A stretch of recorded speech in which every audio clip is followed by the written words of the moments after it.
First up, there's some relief at the pumps. The Dangote Petroleum Refinery has cut petrol prices by 65 naira, bringing it down to 825 naira per litre. This is the second time this month they've done this, and it's got people talking.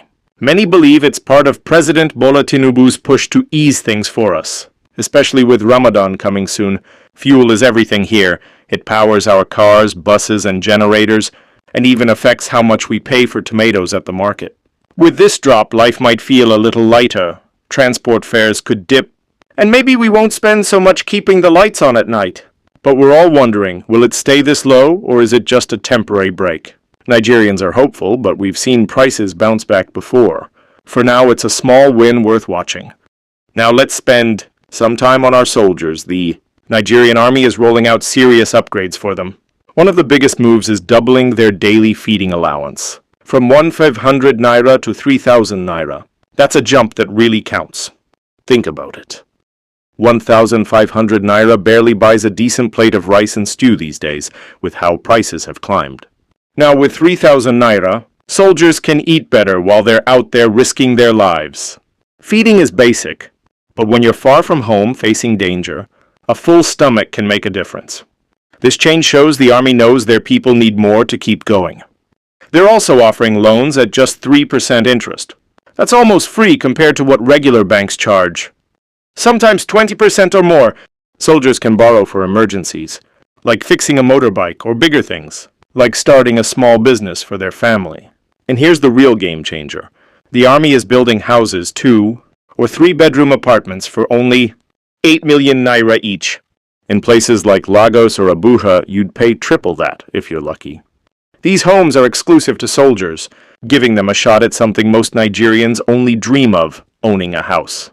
Imagine retiring from the Army. With a roof over your head, that's security right there. Why all this now? Soldiers have a tough job battling bandits in the north, tackling kidnappers, or keeping peace in rough spots.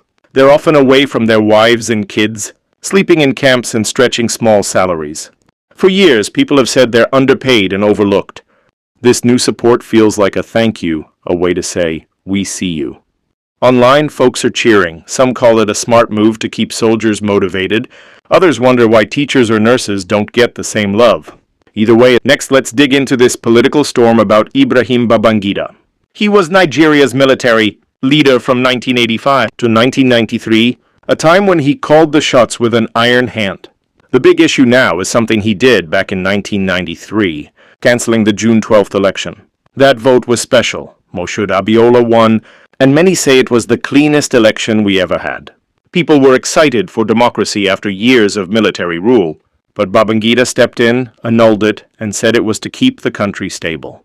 Nigerians didn't buy it, protests erupted, chaos followed, and Abiola was locked up. He died in 1998, still fighting for his mandate. That moment left a scar, a what could have been for our democracy. Fast forward to today, and lawyers like Femi Falana are dragging Babangida back into the spotlight. They've filed a case in court, demanding he answer for scrapping. June 12th. Falana and his team argue it wasn't just a bad call. It set Nigeria back, broke faith in elections, and sparked years of trouble. They want justice, even though it's been over 30 years. Babangida's in his 80s now, living quietly in Minna. But this case could force him to explain himself. Just last week, on February 20th, he was at a book launch smiling for photos, which makes this timing feel dramatic. People are split. Some say he deserves punishment. His rule was tough, with arrests and economic struggles. And June 12th was the breaking point. Others ask, why bother now? They point to today's headaches: hunger, insecurity, power cuts, and say old battles won't fix those. On X, you'll see posts like, hold him accountable. Next to, let the man rest. It's a tug of war between history and the present. If the court pushes forward, will he talk?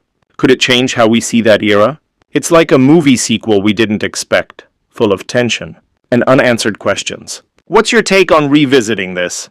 Lastly, a brief word on Folorunso Alakija, the billionaire known for oil and fashion. News popped up saying she's gone completely blind. Reports claim it started after a scary jet incident with her husband, spiking her blood pressure and ruining her eyes. These stories weave together where we're at, hoping for easier days, honoring those who serve, and still settling old scores. They're not just headlines. They're about us, our struggles, our strength, our questions. As the dust settles, we keep moving forward, eyes open for what's next. Which of these sticks with you? Let's keep the conversation going.